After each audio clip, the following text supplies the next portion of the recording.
আজই ভাঙনের পথে মমতার তৃণমূল। ষাট বিক্ষুব্ধ তৃণমূল বিধায়কের সই নিয়ে বিধানসভায় ঋতব্রত বন্দ্যোপাধ্যায়রা চিঠিতে সই মুর্শিদাবাদ, হাওড়া, দক্ষিণ 24 পরগনার তৃণমূল কংগ্রেস বিধায়কদের। মমতা বন্দ্যোপাধ্যায়কে নেত্রী মেনেই তৈরি হচ্ছে এই নব তৃণমূল। ঋতব্রত বন্দ্যোপাধ্যায়ের চিঠিতে বিরোধী দলনেতার পদের দাবি এবং যে দাবিতে অর্থাৎ যে চিঠিতে সই রয়েছে 60 জন বিক্ষুব্ধ তৃণমূল কংগ্রেস বিধায়কের।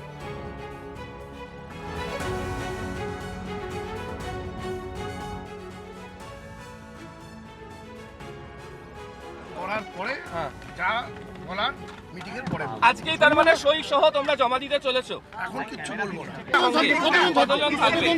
দেখতে পারবেন, সংখ্যাটা দেখতে পারবেন। More than two third. তাহলে আমরা মোর দ্যান টু থার্ড। আমরা মিটিংটা করি, মিটিংটা করার পরে বলবো। জানতে পারবেন। More than two third MLA রয়েছে।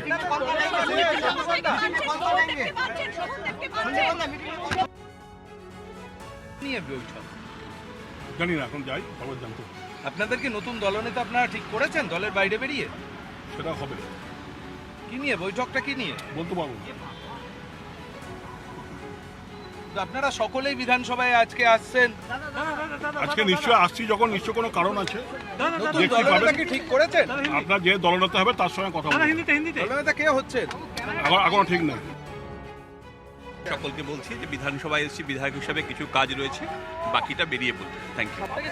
মানে সবাই একসঙ্গে আসে, গতকাল না থাকা এখনো তো বিধানসভার কমিটি বাকিটা বেরিয়ে বলি।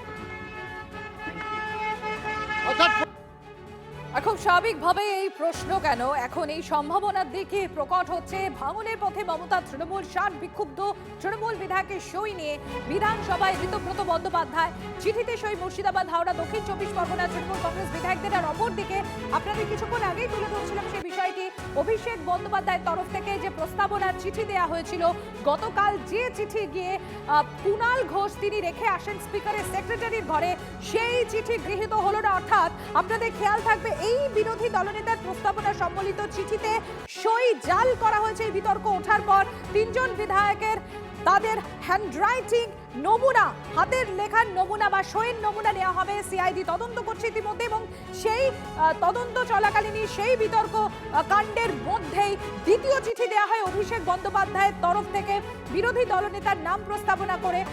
সেই চিঠি গৃহীত হলো না।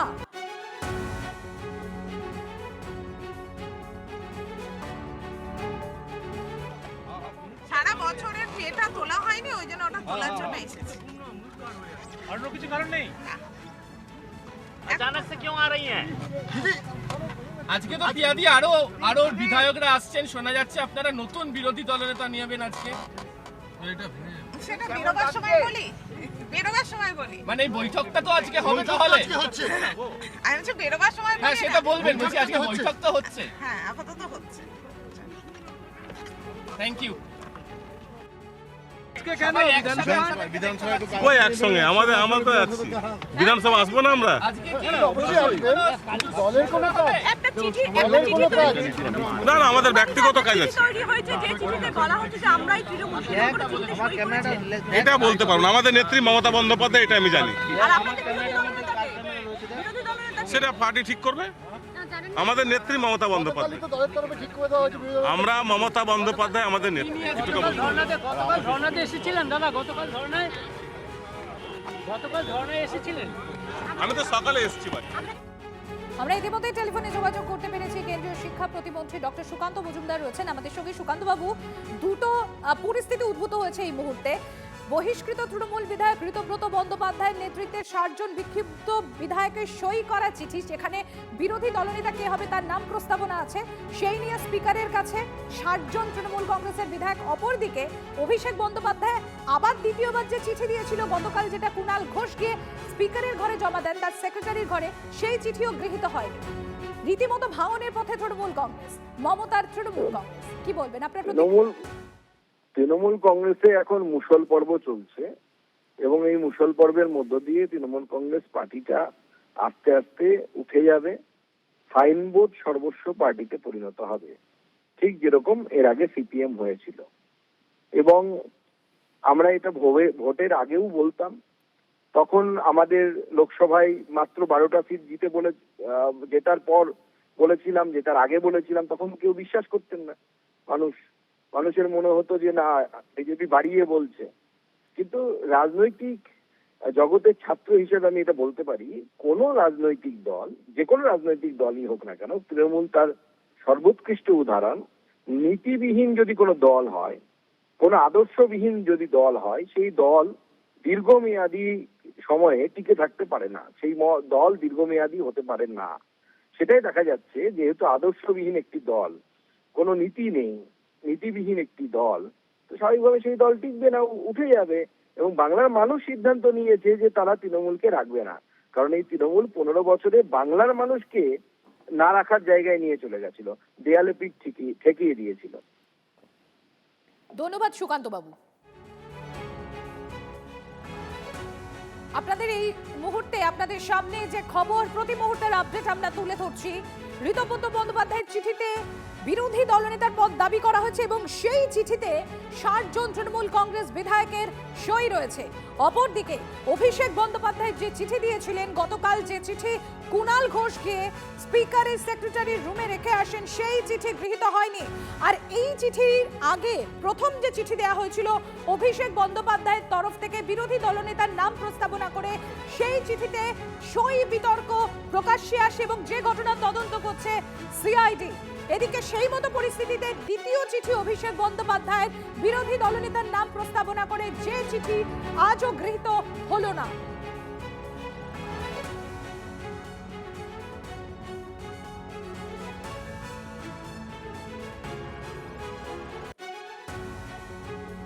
তাদেরকে নিয়ে মিটিং করবেন ঋতব্রত সন্দীপন। আমরা একটা আমার অফিসিয়াল কাজে এসেছি। কি নিয়ে মিটিং করবেন? আরে মিটিং আমি বিধানসভায় এসেছি কিছু হ্যাঁ, নিয়ে কি নিয়ে? কিছু নিয়ে না, এমনি বিধানসভায় এসেছি আমার নিজের কাজে। ওটা দলের লিডাররা বলবে, আমি বলতে পারবো না। ছাড়েন তো, দলের লিডার যারা আছে সবাই বলবে। আপনারা শুনলেন যারা এই মুহূর্তে উপস্থিত হচ্ছেন সশরীরে বিধায়করা, এখনো পর্যন্ত যেটা অনুমান করা হচ্ছে যে যাদের সই রয়েছে ওই 60 বিক্ষুব্ধ তৃণমূল বিধায়কদের সয়ে, তারা সশরীরে উপস্থিত হচ্ছেন। সেক্ষেত্রে যারা সই করেছেন তারা কিনা, অর্থাৎ সেই কারণে এই সশরীরে হাজিরা বলে মনে করা হচ্ছে। 2/3 বেশি বিধায়ক সই করেছেন তাদের প্রস্তাবনায়। ইতিমধ্যেই দাবি করা হয়েছে বহিষ্কৃত তৃণমূল বিধায়ক সন্দীপন সাহার তরফে। আর আপনাদের খেয়াল থাকবে, এর আগে যতবার তৃণমূল সুপ্রিমো মমতা বন্দ্যোপাধ্যায় তিনি কালীঘাটে বৈঠক ডেকেছেন, যতবার বৈঠক ডেকেছেন ততবার তার সেখানে হাজিরার সংখ্যা কমতেই থেকেছে। আজকে সন্দীপন সাহা বিধানসভায় ঢোকার আগে ঠিক কি বলেছেন একবার শোনাই আপনাদের।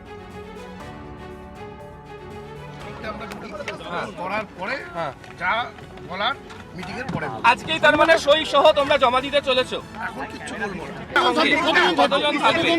দেখতে পারবেন, সংখ্যাটা দেখতে পারবেন। More than 2/3। More than 2/3 তাহলে আমরা মোর দ্যান 2/3। আমরা মিটিংটা করি, মিটিংটা করার পরে বলবো। জানতে পারবেন। মোর দ্যান 2/3 এমএলএ রয়েছে।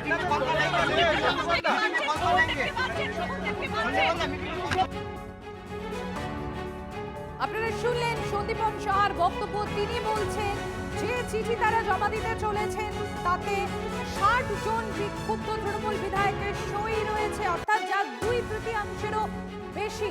সৌরভ আমার সহকর্মী রয়েছেন আমার সঙ্গে, আমি একবার সৌরভের কাছে চলে যাবো। সৌরভ, দুটো পরিস্থিতি এই মুহূর্তে সামনে। একদিকে অভিষেক বন্দ্যোপাধ্যায়ের প্রথম চিঠিতে সই জাল কাঞ্জনি, বিতর্ক তুঙ্গে, তদন্ত চলছে, তার মধ্যে দ্বিতীয় চিঠিও গৃহীত হয়নি।